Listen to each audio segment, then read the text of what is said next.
Barbie is the best-selling toy in the history of the world. Over 1 billion dolls sold. More than 150 countries. A brand so powerful that in 2023, 64 years after it launched, it still outsold every other toy on the planet. The woman who created it was convicted of a federal crime. She never went to prison.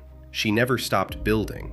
And to this day, most people who own a Barbie doll have no idea who she was or what she did to keep the company alive. Her name was Ruth Handler. She built Mattel from nothing. She invented Barbie. And then, in a single year, she made a decision that the United States government spent the next 7 years trying to destroy her for. This is that story. And by the end of it, I think you're going to have a very hard time deciding whether she was wrong. Today we're going to answer 3 questions.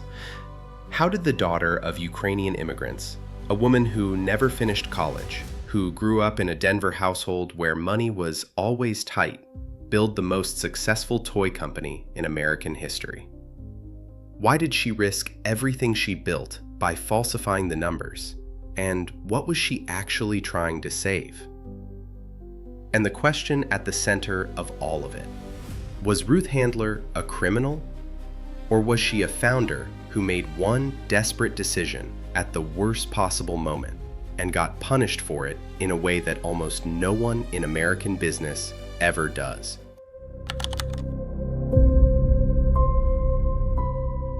Let me give you a sense of what we're actually talking about.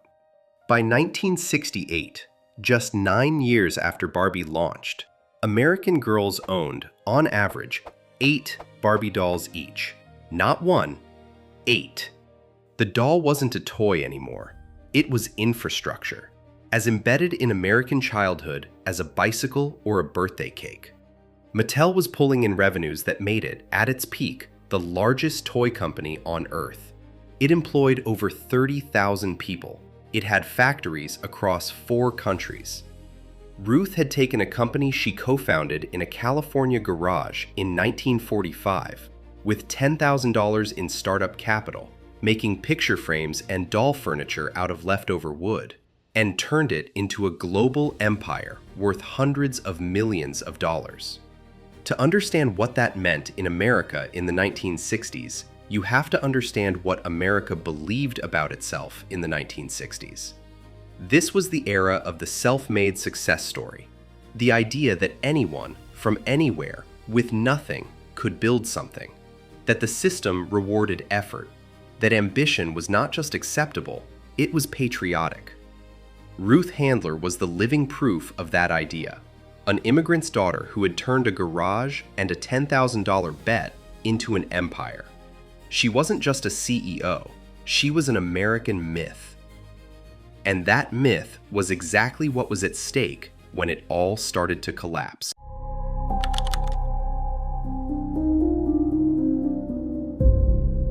Ruth Moscow was born in 1916 in Denver, Colorado.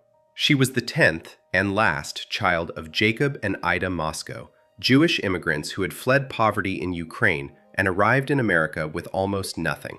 Jacob Moscow worked as a blacksmith. The family lived in a small house in a working-class neighborhood. Money was never abundant. But in the Moscow household, as in most immigrant households of that era, there was an idea that ran deeper than money. The idea that America was the place where the next generation would do better. That was not a cliché in 1916. It was a theology. By the time Ruth was born, her mother Ida was exhausted, physically and emotionally, from raising 9 children. She handed the infant Ruth to her oldest daughter, Sarah, to raise. Ruth grew up knowing she had been handed away. She never resented it, but she never forgot it either. What it gave her, she said later, was independence. The understanding that if something was going to happen in her life, she was going to have to make it happen herself. She was 17 when she met Elliot Handler at a dance in Denver. Elliot was artistic, gentle, a natural designer. Ruth was something else entirely. Sharp, commercial, relentless. She could assess a room in 30 seconds and understand exactly what people wanted. They were, in the language of the era, a perfect match. The dreamer and the closer. They married in 1938 and moved to Los Angeles. Elliot was designing furniture and decorative objects. A friend named Harold Matson joined as a partner. Together, they rented a garage and started a small workshop. The name Mattel came from their names, Matson and Elliot. Ruth was not listed as a founder because in 1945, women were not generally listed as founders. But she ran the business. That was never in dispute. The workshop made picture frames. When leftover wood accumulated, Elliot started turning it into doll furniture. The furniture sold better than the frames. Harold Matson sold his stake early. He wanted stability. He missed what was coming. Ruth saw it. She always saw it before anyone else did. In 1955, she made the bet that defined Mattel. She had watched television arrive in American living rooms and understood immediately that it was not just entertainment. It was the most powerful selling machine ever invented. She convinced Elliot to spend their entire net worth, roughly $500,000, on 26 weeks of year-round advertising on a new ABC program called the Mickey Mouse Club. No toy company had ever advertised year-round. The industry operated on the assumption that toys were a Christmas category. You advertised in November, you sold in December, you went quiet for the other 10 months. Ruth thought that was insane. The Mickey Mouse Club sponsorship ran all year. Sales didn't just grow, they tripled. And more importantly, Mattel had proven something the entire industry would spend the next decade trying to copy. Children were a market that could be reached directly, on television, every single day.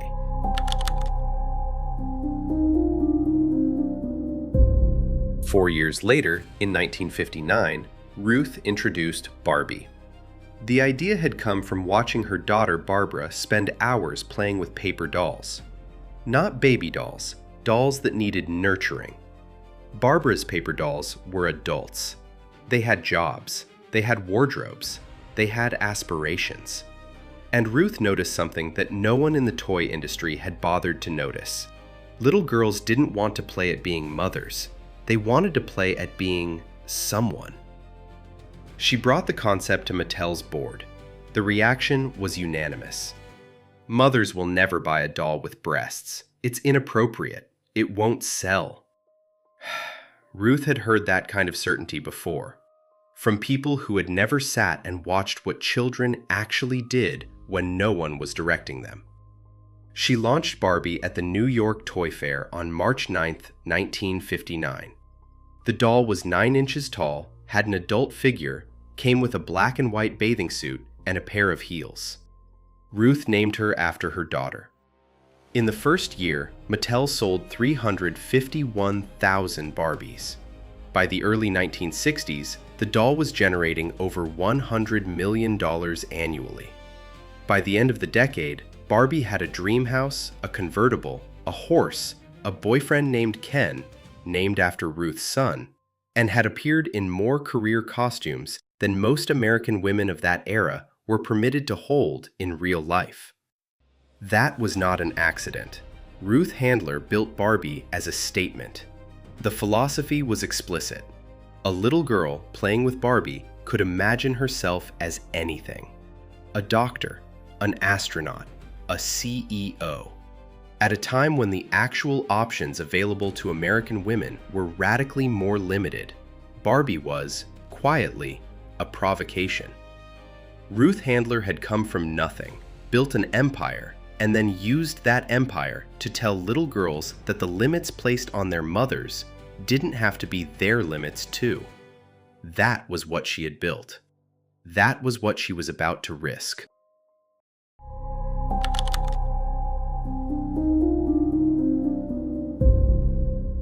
Everything changed in 1970.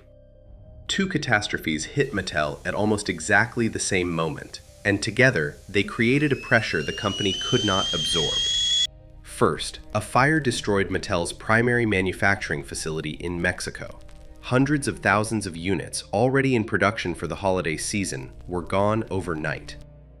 Second, a labor strike at a Far East shipyard cut off Mattel's supply chains entirely. The company couldn't manufacture, it couldn't ship. Retailers were waiting on inventory that wasn't coming. For any company, this would have been severe. For Mattel, a company whose entire business model depended on having product on shelves in October and November, it was potentially fatal. And at the exact same moment, Ruth received a diagnosis: breast cancer. She underwent a mastectomy. So in 1971, Ruth Handler, the CEO and co-founder of the largest toy company on Earth, recovering from cancer surgery, watching her company hemorrhage revenue, looked at the financial reports in front of her and made a decision. She decided that Mattel's investors could not know how bad things actually were. Working with CFO Seymour Rosenberg, Ruth began falsifying Mattel's financial statements. Revenues were inflated. Fake orders were recorded as real. In some cases, customer signatures were fabricated outright on documents submitted to regulators. The fraud inflated Mattel's reported earnings by as much as $20 million per year. "I thought we could fix it," she said later. "I thought I could hold it together long enough." She could not.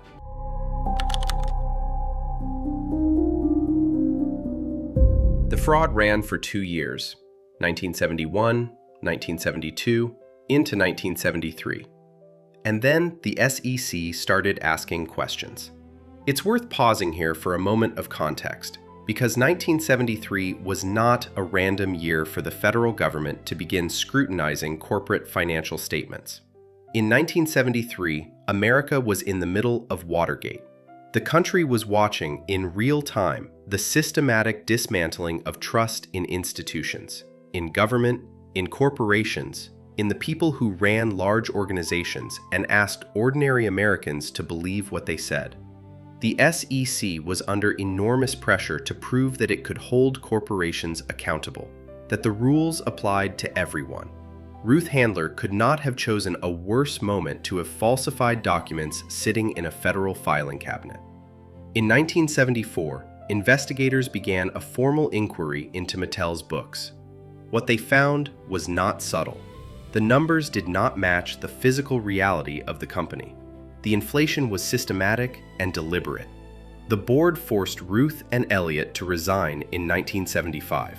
Both of them, though Elliot had played no role whatsoever in the financial side of the business, he had no idea what Ruth and Rosenberg had done. He lost everything anyway, because his name was on the company. In 1978, the federal indictment came down. Ruth Handler was charged with conspiracy, mail fraud, and making false statements to the Securities and Exchange Commission. 57 counts in total. She pleaded no contest. The sentence? A $57,000 fine, 2,500 hours of community service, a suspended 41-year prison term. And separately, in the shareholder class action lawsuit that followed, one of the largest of its kind in American history at the time, Ruth and Elliot surrendered 2.5 million shares of Mattel stock. The company they had built in a garage from $10,000 and a pile of scrap wood, gone. Think about what that moment actually looked like. Ruth Handler, who had spent her entire life proving that the American promise was real, that a woman from nowhere could build something that mattered, sitting in a federal courtroom, surrendering that proof. Now, I want to stop and ask you something directly. If you had built everything from nothing, your parents' dream, your own 30 years of work, and you watched it starting to break, and you believed the damage was temporary, and you thought you were the only person who could hold it together, what would you have done? Would you have told the truth, knowing it might trigger a panic that destroyed everything? Or would you have bought yourself time? Leave your answer in the comments, because what you think you would have done and what you'd actually do in that room are almost certainly not the same thing. But here's what the headlines never told you. Ruth Handler lost Mattel.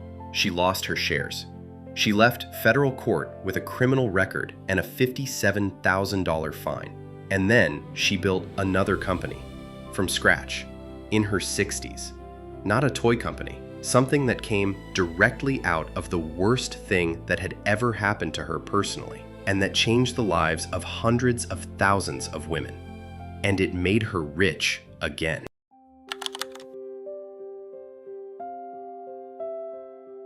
When Ruth underwent her mastectomy in 1970, she discovered something that no one in the medical industry seemed to have noticed, or at least cared to fix. The prosthetic options available to women after breast cancer surgery were, by any reasonable standard, terrible.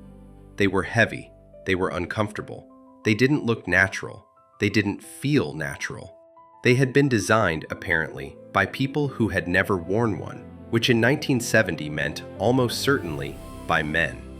Ruth Handler, who had spent her entire career understanding what women actually wanted versus what manufacturers assumed they wanted, found this intolerable. She filed the problem away. She had more immediate concerns. But after Mattel, after the SEC investigation, the resignation, the indictment, the trial, the community service hours, Ruth came back to it. In 1976, she founded a company called Ruth Corporation. Its flagship product was a prosthetic breast called Nearly Me. The name was deliberate, not perfectly, not identically, nearly. Ruth had been through enough to know the difference between what you could promise and what you could actually deliver. She designed Nearly Me the way she had designed Barbie, by watching women, by listening to what they said they needed, not by assuming she already knew. The product was lighter, softer, and more natural in appearance than anything else available. One of her earliest clients was Betty Ford. The former First Lady had undergone a mastectomy in 1974, the same year Ruth's fraud investigation began. Ford had spoken publicly about her surgery at a time when breast cancer was not discussed publicly, and had changed the conversation around the disease for an entire generation of American women. Ruth fitted Betty Ford personally. There is something almost too symmetrical about that moment. Two women, both navigating something the country wasn't ready to talk about honestly. One through politics, one through product design, meeting in a fitting room. In 1991, Ruth sold Nearly Me to Kimberly-Clark. She never disclosed the price, but by all accounts, it made her wealthy again. The woman who had been convicted of federal fraud had spent the 15 years since that conviction building something that genuinely, measurably improved the lives of women who had been through one of the hardest experiences a person can face. The American story. Ruth Handler believed in that you could fall and rebuild and matter again turned out to be true, for her at least.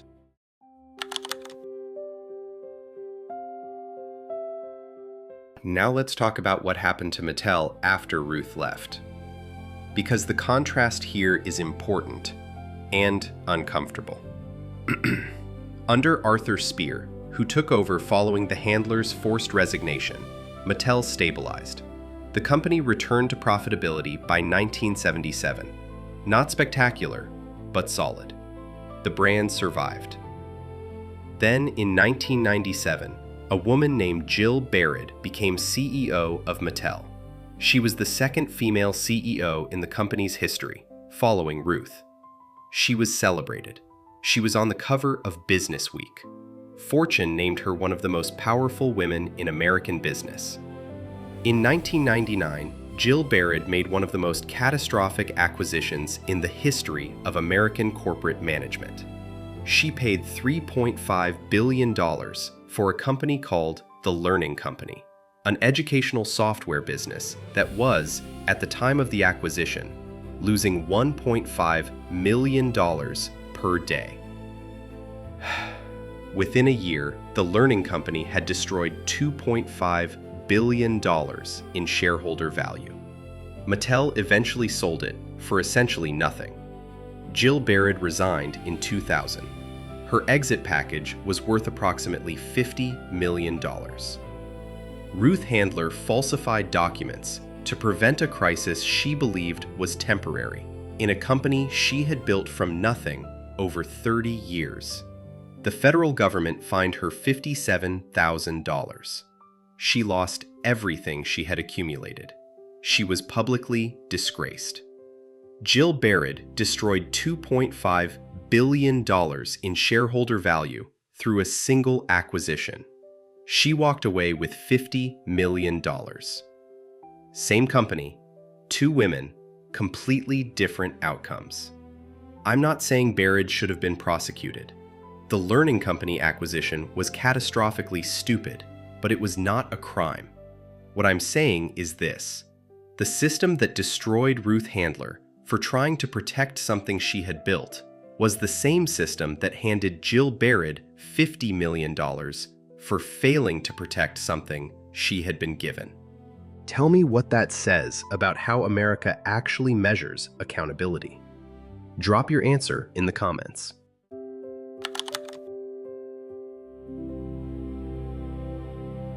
There's a version of this story where Ruth Handler is simply a criminal. She broke the law, she deceived investors, she filed false documents with federal regulators, she was charged, and she pleaded no contest. And that is what it is. That version is factually accurate. But there's another version, also factually accurate, that is harder to dismiss. Ruth Handler was the daughter of immigrants who came to America with nothing, and were told that nothing was the starting point, not the ending point. She built a company from that belief. She built a product from that belief. A doll that told little girls their futures weren't already written.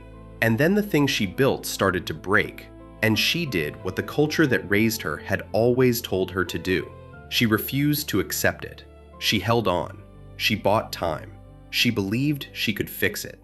That is not a story about greed. Ruth Handler was not enriching herself. She was protecting something.